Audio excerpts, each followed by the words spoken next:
नमस्कार मित्रांनो, पीएम जनधन योजनेतील खातेदारांसाठी महत्त्वाची बातमी. मित्रांनो, सरकारकडून नवीन आदेश जारी करण्यात आले आहे. मित्रांनो, जनधन खात्याबद्दल सरकारकडून नवीन आदेश जारी करण्यात आले आहे. मित्रांनो, पंतप्रधान नरेंद्र मोदी यांनी आपल्या पहिल्या कार्यकाळात 2014 मध्ये प्रधानमंत्री जनधन योजना सुरू केली होती. देशातील नागरिकांना बँकिंग सेवेशी जोडणे हा या योजनेचा उद्देश होता. या योजनेअंतर्गत लोकांची बँक खाती उघडण्यात आली, जी जनधन खाती म्हणून ओळखली जातात.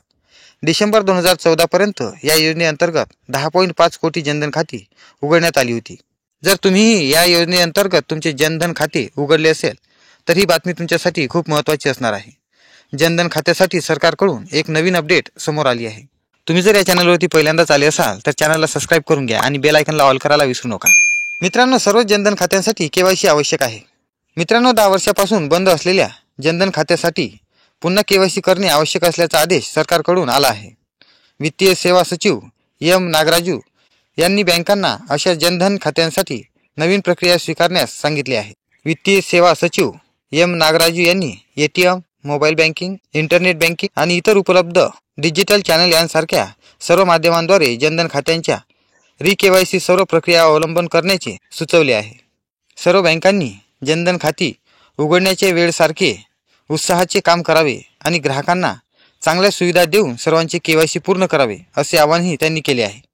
याशिवाय केवायसी वेळेत पूर्ण करण्यासाठी आवश्यक ते अतिरिक्त कर्मचारी तैनात करण्याचे निर्देशही त्यांनी दिले आहेत. मित्रांनो, केवायसी म्हणजे काय? मित्रांनो, नेहमी आपल्याला केवायसी करण्याचे सांगण्यात येते. तर हे केवायसी म्हणजे काय? मित्रांनो, केवायसी करून घ्या हा शब्द आता तुमच्याही ओळखीचा झाला असेल. बँक, सरकारी योजना किंवा एखाद्या संस्थेकडून वारंवार केवायसी करण्यासाठी सांगितले जाते. रिझर्व्ह बँक ऑफ इंडियाने नो युअर कस्टमर अर्थात केवायसीच्या नियमामध्ये बदल जारी केले आहेत. केंद्रीय बँकेने केवायसीशी संबंधित 6 नियम बदललेले आहेत, जे तत्काळ लागू झाले आहेत. नो युअर कस्टमरद्वारे कोणतीही बँक किंवा वित्तीय संस्था त्यांच्या ग्राहकांची ओळख तपासते. मनी लॉन्ड्रिंग आणि दहशतवाद्यांना फंडिंग यासारख्या बेकायदेशीर कृत्यांना प्रतिबंधित करण्यासाठी केवायसीची मोठी भूमिका असते. तर मित्रांनो, तुमचेही 10 वर्षापासून बंद असलेले जनधन खाते असेल तर त्यांचे केवायसीचे काम पूर्ण करून घ्या. तर मित्रांनो, तुमचेही जनधन खाते 10 वर्षापासून बंद असेल तर त्यांची केवायसी करणे आवश्यक आहे. तर मित्रांनो, हे होते पीएम जनधन योजनेतील खातेधारकांसाठी एक महत्त्वाचे असे अपडेट.